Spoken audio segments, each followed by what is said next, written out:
Hi friends, ನಾನು Ashwini from Mangalore. Welcome back to my channel. Friends, ನಾನಿವತ್ತು ತುಂಬಾ ಈಸಿಯಾಗಿ ಆಲೂಗಡ್ಡೆ ಪರಾಟವನ್ನು ಯಾವ ರೀತಿ ಮಾಡೋದು ಅಂತ ತೋರಿಸ್ತಾ ಇದ್ದೇನೆ.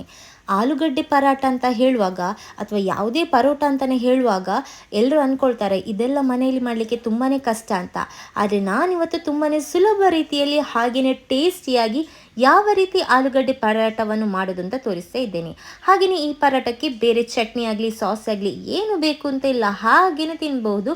ಅಷ್ಟೊಂದು ಟೇಸ್ಟಿಯಾಗಿರ್ತದೆ. ಹಾಗೆಯೇ ಜಾಸ್ತಿ ಇಂಗ್ರೀಡಿಯೆಂಟ್ಸ್ ಕೂಡ ಇಲ್ಲ. ಸೊ ಹಾಗಾದರೆ ಇಷ್ಟು ಟೇಸ್ಟಿಯಾಗಿರುವ ಆಲೂಗಡ್ಡೆ ಪರಾಟವನ್ನು ಯಾವ ರೀತಿ ಮಾಡೋದು ಅಂತ ನೋಡೋದಕ್ಕಿಂತ ಮುಂಚೆ ಇವತ್ತಿನ ಆಲೂಗಡ್ಡೆ ಪರೋಟ ವಿಡಿಯೋ ನಿಮಗೇನಾದರೂ ಇಷ್ಟ ಆದರೆ ಲೈಕ್ ಮಾಡಲಿಕ್ಕೆ ಮಾತ್ರ ಮರಿಬೇಡಿ. ಹಾಗೆಯೇ ನಿಮ್ಮ ಫ್ರೆಂಡ್ಸ್ ಫ್ಯಾಮಿಲಿಗೆಲ್ಲ ಶೇರ್ ಮಾಡಿ. ಇನ್ನು ಯಾರೆಲ್ಲ ನನ್ನ ಚಾನಲನ್ನು ಸಬ್ಸ್ಕ್ರೈಬ್ ಆಗಲಿಲ್ಲ ಅವರೆಲ್ಲ ಕ್ವಿಕ್ಕಾಗಿ ಸಬ್ಸ್ಕ್ರೈಬ್ ಆಗಿ, ಹಾಗೆಯೇ ಅಲ್ಲೇ ಇರುವ ಬೆಲ್ ಐಕಾನ್ ಬಟನನ್ನು ಕೂಡ ಕ್ಲಿಕ್ ಮಾಡಿ. ಆಗ ನಾನು ಅವತ್ತವತ್ತಿನ ವಿಡಿಯೋನು ನಿಮಗೆ ಅವತ್ತವತ್ತೇ ಕ್ವಿಕ್ಕಾಗಿ ಫಸ್ಟಾಗಿ ನೋಡಬಹುದು. ಸೊ ಹಾಗಾದರೆ ಟೇಸ್ಟಿಯಾಗಿರುವ ಪರ್ಫೆಕ್ಟಾಗಿ ಆಲೂಗಡ್ಡೆ ಪರಾಟವನ್ನು ಯಾವ ರೀತಿ ಈಸಿಯಾಗಿ ಮನೆಯಲ್ಲೇ ಮಾಡ್ಬೋದು ಅಂತ ನೋಡುವ. ಮೊದಲಿಗೆ ನಾನೊಂದು ಮಿಕ್ಸಿಂಗ್ ಬೌಲ್ ತಗೊಂಡಿದ್ದೇನೆ. ಸೊ ಅದಕ್ಕೆ ಗೋಧಿ ಹುಡಿ ಹಾಕ್ತಾ ಇದ್ದೇನೆ. ನಾನಿವತ್ತು ಗೋಧಿ ಹುಡಿಯಲ್ಲಿ ಆಲೂಗಡ್ಡೆ ಪರೋಟ ಮಾಡ್ತಾ ಇದ್ದೇನೆ. 2 ಕಪ್ ಆಗುವಷ್ಟು ಗೋಧಿ ಹಿಟ್ಟು ಹಾಕ್ಕೊಂಡಿದ್ದೇನೆ. ನೀವು ಬೇಕಾದ್ರೆ ಗೋಧಿ ಮತ್ತು ಮೈದಾ ಹಿಟ್ಟನ್ನು ಸಮ ಪ್ರಮಾಣದಲ್ಲಿ ಹಾಕಿ ಕೂಡ ಮಾಡ್ಬೋದು. ಹಾಗೆಯೇ ರುಚಿಗೆ ತಕ್ಕಷ್ಟು ಉಪ್ಪು ಕೂಡ ಹಾಕ್ಕೊಂಡಿದ್ದೇನೆ. ಮತ್ತು ಸ್ವಲ್ಪ ಎಣ್ಣೆಯನ್ನು ಹಾಕಿ ಒಂದು 2 ರಿಂದ 3 ಸ್ಪೂನ್ ಆಗುವಷ್ಟು ಎಣ್ಣೆ ಬೇಕಾಗ್ತದೆ. ಎಣ್ಣೆ ಹಾಕಿಬಿಟ್ಟು ಚೆನ್ನಾಗಿ ಒಮ್ಮೆ ಡ್ರೈ ಆಗಿ ಮಿಕ್ಸ್ ಮಾಡಿದರೆ ಸಾಕು. ಸೊ ಮೊದಲಿಗೆ ನೀವು ನೀರು ಹಾಕೊಳ್ಳೋದು ಬೇಡ. ಫಸ್ಟ್ ಹಾಗೆಯೇ ಚೆನ್ನಾಗಿ ಒಮ್ಮೆ ಮಿಕ್ಸ್ ಮಾಡಿ ನಂತರ ಸ್ವಲ್ಪ ನೀರನ್ನು ಹಾಕ್ಕೊಳ್ಬೇಕು. ಒಮ್ಮೆಲೆ ಹಾಕಿದರೆ ಹಿಟ್ಟು ತೆಳ್ಳಗಾಗ್ತದೆ.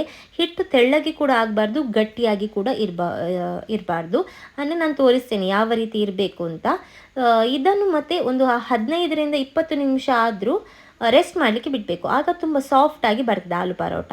ನೋಡ್ತಾ ಇದ್ದಾಗೆ ಹಿಟ್ಟು ಚೆನ್ನಾಗಿ ಮಿಕ್ಸ್ ಆಗಿದೆ.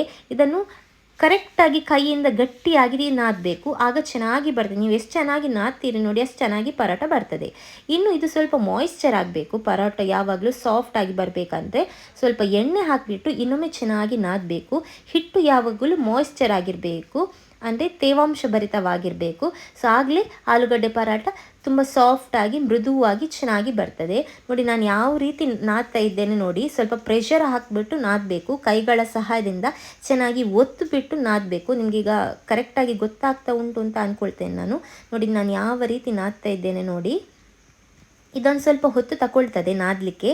ಯಾಕಂದರೆ ಚೆನ್ನಾಗಿ ನಾದಿದ್ರೇ ಪರೋಟ ತುಂಬಾ ಸಾಫ್ಟಾಗಿ ಬರೋದು. ಕೆಲವರು ಹೇಳ್ತಾರೆ ಅವರು ಮಾಡೋ ಪರೋಟ ಗಟ್ಟಿಯಾಗಿ ಬರ್ತದೆ, ಕರೆಕ್ಟಾಗಿ ಬರೋದಿಲ್ಲ ಅಂತ.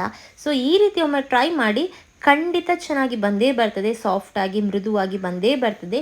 ನೋಡಿ ಈ ರೀತಿ ನಾದಬೇಕು.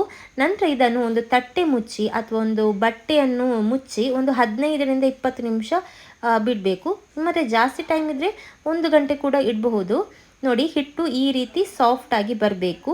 ಅಂದರೆ ನೋಡಿ ತುಂಬ ಗಟ್ಟಿ ಕೂಡ ಅಲ್ಲ, ತುಂಬ ಸಾಫ್ಟ್ ಕೂಡ ಅಲ್ಲ, ಈ ರೀತಿ ಇಡಬೇಕು. ಸೊ ಇದನ್ನು ನಾನೊಂದು ತಟ್ಟೆ ಮುಚ್ಚಿಬಿಟ್ಟು ಒಂದು 15 ನಿಮಿಷ ನಾನು ರೆಸ್ಟ್ ಮಾಡಲಿಕ್ಕೆ ಬಿಡ್ತೇನೆ.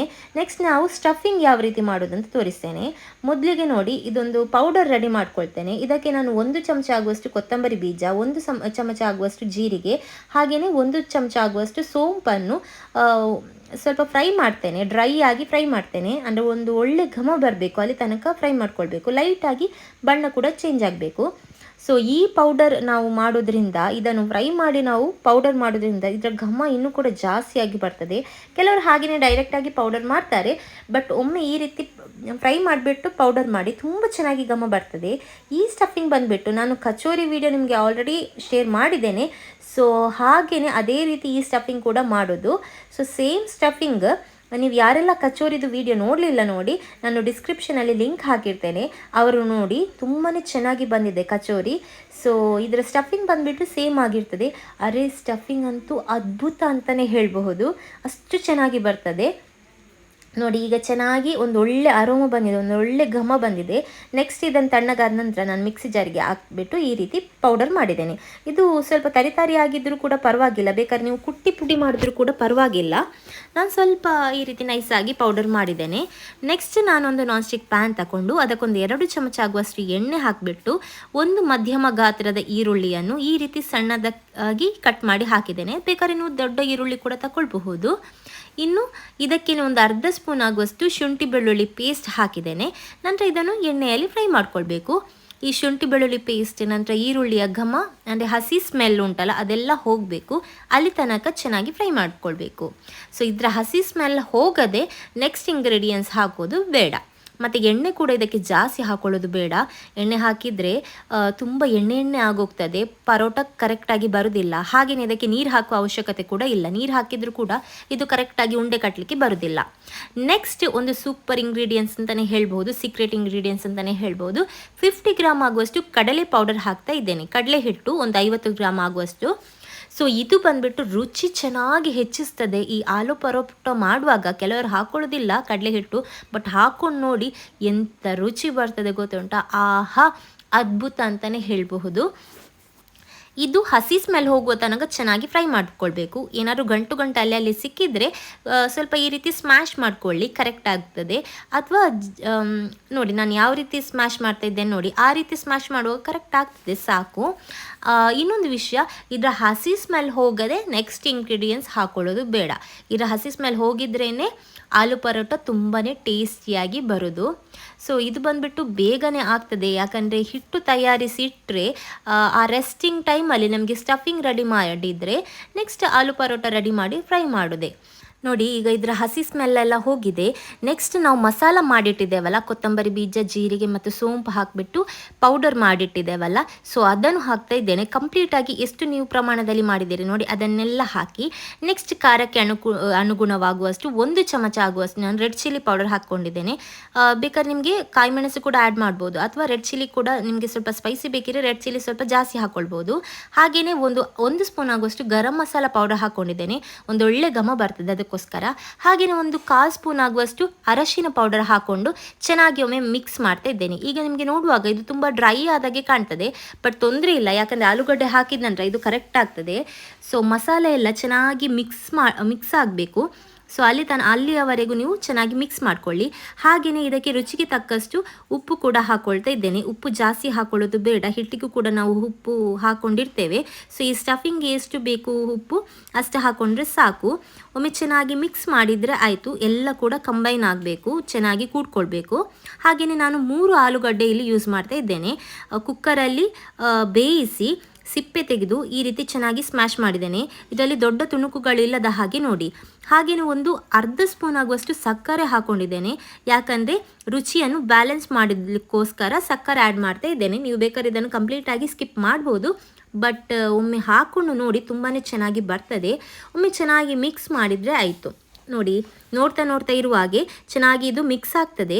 ಆ ಮಸಾಲ ಆಲೂಗಡ್ಡೆಯ ಜೊತೆಗೆ ಚೆನ್ನಾಗಿ ಕಂಬೈನ್ ಆಗಬೇಕು.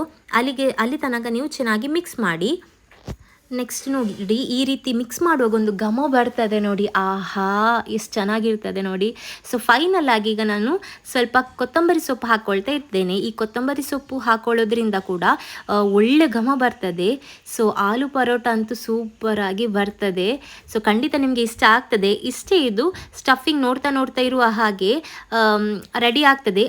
ಕೊತ್ತಂಬರಿ ಸೊಪ್ಪು ಹಾಕ್ಕೊಂಡು ಚೆನ್ನಾಗಿ ಒಮ್ಮೆ ಮಿಕ್ಸ್ ಮಾಡಿದರೆ ಆಯಿತು. ಈ ಸ್ಟಫಿಂಗ್ ರೆಡಿ ಆಯಿತು. ನೆಕ್ಸ್ಟ್ ಇದನ್ನು ಯಾವ ರೀತಿ ಫಿಲ್ ಮಾಡೋದು ಅಂತ ನೋಡೋಣ. ನಾನು ಇದನ್ನು ರೌಂಡ್ ಮಾಡಿಟ್ಟಿದ್ದೆ. ಗೋಧಿ ಹಿಟ್ಟು ನಾವು ಹಿಟ್ಟು ಮಾಡಿಟ್ಟಿದ್ದೇವಲ್ಲ, ಅದನ್ನು ರೌಂಡ್ ಮಾಡಿಬಿಟ್ಟು ಈ ರೀತಿ ಕೈಯಲ್ಲಿ ನೀವು ಶೇಪಿಗೆ ತರಬೇಕು. ಅಥವಾ ನಿಮಗೆ ಕೈಯಲ್ಲಿ ಕಷ್ಟ ಆಗೋದಾದರೆ ಲಟ್ಟಣಿಗೆಯ ಸಹಾಯದಿಂದ ಆದರೂ ಈ ರೀತಿ ನೀವು ಮಾಡಬೇಕು. ನಂತರ ನಾವು ಸ್ಟಫಿಂಗನ್ನು ಈ ರೀತಿ ರೌಂಡ್ ಮಾಡಿಟ್ಟಿದ್ದೇನೆ, ಒಂದು ವೃತ್ತಾಕಾರದಲ್ಲಿ. ಅದನ್ನು ಹಿಟ್ಟಿನ ಒಳಗಡೆ ಹಾಕಿಬಿಟ್ಟು ಈ ರೀತಿ ಮುಚ್ಚಬೇಕು. ನಾನು 2 ರೀತಿಯಲ್ಲಿ ತೋರಿಸ್ತೇನೆ. ನೀವು ಈ ರೀತಿ ಮಾಡಿಬಿಟ್ಟು ಡೈರೆಕ್ಟ್ ಇದನ್ನು ಇನ್ನೊಮ್ಮೆ ಉಂಡೆ ಆಕಾರದಾಗಿ ಕರೆಕ್ಟಾಗಿ ಮಾಡಿದರೆ ಆಯಿತು. ಅಥವಾ ನೀವು ಎಕ್ಸ್ಟ್ರಾಸ್ ಇರೋದನ್ನು ತೆಗೆದು ಕೂಡ ಮಾಡ್ಬೋದು. ನಿಮಗೆ ಯಾವ ರೀತಿ ಈಸಿ ಆಗ್ತದೆ ನೋಡಿ ಆ ರೀತಿ ಮಾಡಿ. ನಾನು 2 ರೀತಿಯಲ್ಲಿ ತೋರಿಸ್ತೇನೆ. ನಂತರ ಸ್ವಲ್ಪ ಹಿಟ್ಟನ್ನು ತಗೊಂಡು ಈ ರೀತಿ 2 ಸೈಡ್ಗಳಿಗೆ ಕೂಡ ಹಿಟ್ಟು ಹಾಕ್ಕೊಳ್ಬೇಕು. ನಂತರ ಲಟ್ಟಣಿಗೆ ಸಹಾಯದಿಂದ ಲಟ್ಟಿಸಬೇಕು. ಇದು ಯಾವ ರೀತಿ ಲಟ್ಟಿಸ್ಬೇಕಂದ್ರೆ ತುಂಬ ದಪ್ಪ ಕೂಡ ಇರಬಾರ್ದು. ತುಂಬ ದಪ್ಪ ಇದ್ದರೆ ಫ್ರೈ ಆಗಲಿಕ್ಕೆ ಕೂಡ ತುಂಬ ಹೊತ್ತು ತಗೊಳ್ತದೆ. ಅಂದರೆ ಸರಿಯಾಗಿ ಫ್ರೈ ಆಗದಿದ್ದರೂ ಕೂಡ ಅದು ಚೆನ್ನಾಗಿ ಬರುವುದಿಲ್ಲ. ಹಾಗೆ ನೀನು ತುಂಬ ತೆಳುವಾಗಿ ಲಟ್ಟಿಸಿದರೆ ಕೂಡ ಆ ಸ್ಟಫಿಂಗ್ ಹೊರಗಡೆ ಬರುವ ಚಾನ್ಸಸ್ ಇರ್ತದೆ, ಮತ್ತು ಕರೆಕ್ಟಾಗಿ ಬರುವುದಿಲ್ಲ. ಆ ಟೇಸ್ಟ್ ಕೂಡ ನಿಮಗೆ ಸರಿಯಾಗಿ ಗೊತ್ತಾಗೋದಿಲ್ಲ. ಸೊ ಹಾಗಾಗಿ ತುಂಬ ದಪ್ಪ ಕೂಡ ಅಲ್ಲ, ತುಂಬ ತೆಳು ಕೂಡ ಅಲ್ಲ, ಆ ರೀತಿ ಲಟ್ಟಿಸಬೇಕು. ನಾನು ತೋರಿಸ್ತೇನೆ ಎಷ್ಟಿರಬೇಕು ಅಂತ. ಹಾಗೆಯೇ ತುಂಬ ಟೇಸ್ಟಿಯಾಗಿ ಬರ್ತದೆ. ಆಲೂಗಡ್ಡೆ ಪರೋಟ ಅಂದರೆ ಹಾಗೆಯೇ ತುಂಬ ಟೇಸ್ಟಾಗಿ ಬರ್ತದೆ. ನಿಮಗೆ ಯಾವ ರೀತಿ ಕನ್ವೀನಿಯೆಂಟ್ ಆಗ್ತದೆ ನೋಡಿ ಆ ರೀತಿ ಲಟ್ಟಿಸಬಹುದು. ನನಗೆ ತಟ್ಟೆ ಇಟ್ಟು ಈ ರೀತಿ ಲಟ್ಟಿಸಿದರೆ ಈಸಿಯಾಗಿ ಬರ್ತದೆ, ಅಂದರೆ ಕರೆಕ್ಟಾಗಿ ಬರ್ತದೆ, ಕ್ವಿಕ್ಕಾಗಿ ಕೂಡ ಮಾಡಲಿಕ್ಕೆ ಆಗ್ತದೆ. ಅದಕ್ಕೋಸ್ಕರ ನಾನು ಬಟ್ಲಿಟ್ಬಿಟ್ಟು ಲಟ್ಟಿಸ್ತಾ ಇದ್ದೇನೆ. ನೋಡಿ ಎಷ್ಟು ಚೆನ್ನಾಗಿ ಬಂದಿದೆ ಅಂತ. ಸ್ಟಫಿಂಗ್ ಏನು ಹೊರಗಡೆ ಬರಲಿಲ್ಲ, ಅದಲ್ಲದೆ ಈಸಿಯಾಗಿ ಬರ್ತಾ ಉಂಟು. ಗೋಧಿ ಹುಡಿಯಿಂದ ಮಾಡಿದ್ದು ಆದರೂ ಕೂಡ ಎಷ್ಟು ಪರ್ಫೆಕ್ಟಾಗಿ ಬರ್ತಾ ಉಂಟು ನೋಡಿ.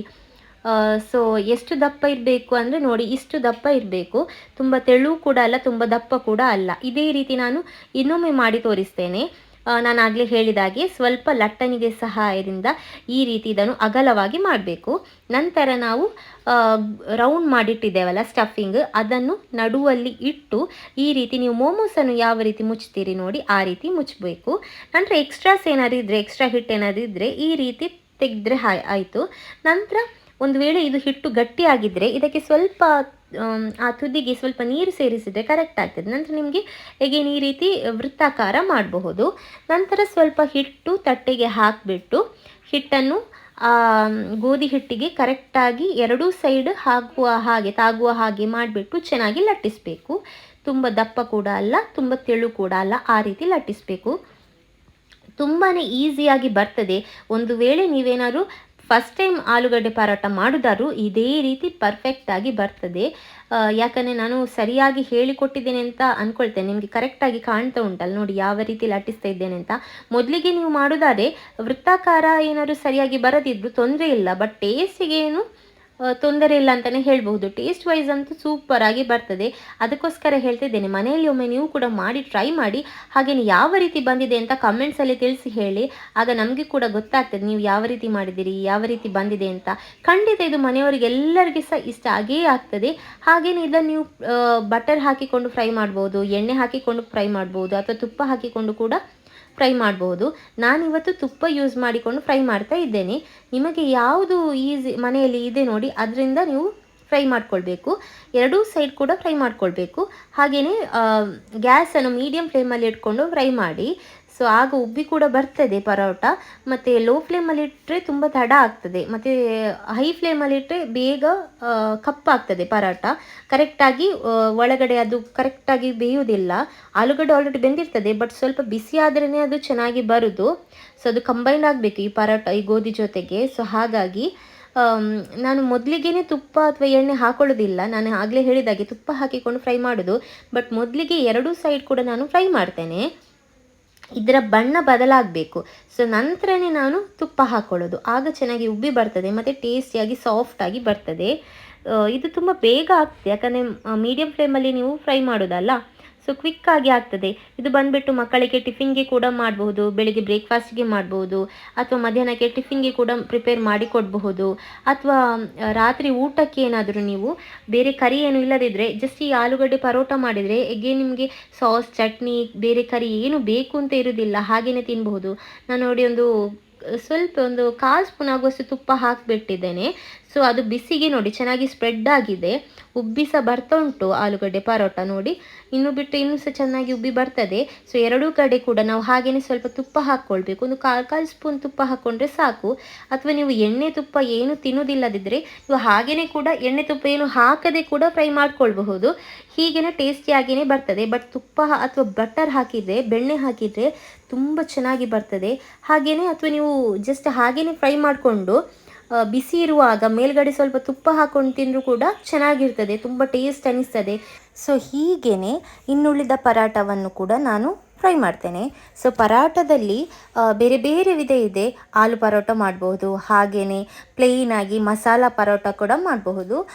ಸೊ ನೆಕ್ಸ್ಟ್ ವೀಡಿಯೋಸ್ಗಳಲ್ಲಿ ನಾನು ಬೇರೆ ಬೇರೆ ಪರೋಟಗಳನ್ನು ಮಾಡೋದನ್ನು ಕೂಡ ತೋರಿಸ್ಕೊಡ್ತೇನೆ. ಸೊ ಇವತ್ತಂತೂ ಈ ಆಲೂ ಪರೋಟ ನೀವು ಮನೆಯಲ್ಲಿ ಟ್ರೈ ಮಾಡಲೇಬೇಕು. ಯಾಕಂದರೆ ಈ ಪರೋಟ ನಾನು ಹೇಳಿದೆ ಅಲ್ಲ, ತುಂಬಾ ಟೇಸ್ಟಿಯಾಗಿ ಬರ್ತದೆ. ಸೊ ಹಾಗಾಗಿ ಮನೆಯಲ್ಲಿ ಟ್ರೈ ಮಾಡಿ. ಸೊ ಇವತ್ತಿನ ವಿಡಿಯೋ ಖಂಡಿತ ನಿಮಗೆಲ್ಲರಿಗೂ ಸಹ ಇಷ್ಟ ಆಗಿದೆ ಅಂತ ಅಂದ್ಕೊಳ್ತೇನೆ. ಸೊ ಫುಲ್ ಫುಲ್ ವಿಡಿಯೋ ಎಲ್ಲೂ ಕೂಡ ಸ್ಕಿಪ್ ಮಾಡದೆ ನೋಡಿ. ಸೊ ಆಗಲೇ ನಿಮಗೆ ಫುಲ್ಲಾಗಿ ನಾನು ಯಾವ ರೀತಿ ಮಾಡಿದ್ದೇನೆ ಆಲೂ ಪರೋಟ, ಯಾವ ರೀತಿ ಪರ್ಫೆಕ್ಟಾಗಿ ನೀವು ಕೂಡ ಮನೇಲಿ ಮಾಡಬಹುದು ಅಂತ ಗೊತ್ತಾಗ್ತದೆ. ಹಾಗಾಗಿ ಹೇಳ್ತಾ ಇದ್ದೇನೆ, ನಾನು ಯಾವುದೇ ಒಂದು ವೀಡಿಯೋಸ್ಗಳನ್ನು ಶೇರ್ ಮಾಡುವಾಗ ಎಲ್ಲೂ ಕೂಡ ಸ್ಕಿಪ್ ಮಾಡದೆ ಕಂಪ್ಲೀಟಾಗಿ ನೋಡಿ. ಸೊ ವಿಡಿಯೋ ನೋಡಿದ್ದಕ್ಕೆ ಥ್ಯಾಂಕ್ ಯು ಸೋ ಮಚ್. ಹೀಗೇ ಸಪೋರ್ಟ್ ಮಾಡ್ತಾ ಇರಿ. ಇನ್ನೊಮ್ಮೆ ಮತ್ತೊಂದು ವಿಡಿಯೋ ಜೊತೆ ನಿಮ್ಮನ್ನು ಭೇಟಿ ಆಗ್ತೇನೆ. ಅಲ್ಲಿ ತನಕ ಥ್ಯಾಂಕ್ ಯು ಸೋ ಮಚ್. ಇದೇ ರೀತಿ ಸಪೋರ್ಟ್ ಮಾಡ್ತಾ ಇರಿ. ನನ್ನ ಚಾನಲನ್ನು ನೋಡ್ತಾ ಇರಿ, ನಾನು ಹಾಕೋ ವಿಡಿಯೋಸ್ಗಳನ್ನು ನೋಡ್ತಾ ಇರಿ. ಇನ್ನೊಮ್ಮೆ ವಿಡಿಯೋಸ್ ನೋಡಿದ್ದಕ್ಕೆ ಥ್ಯಾಂಕ್ ಯು ಸೋ ಮಚ್.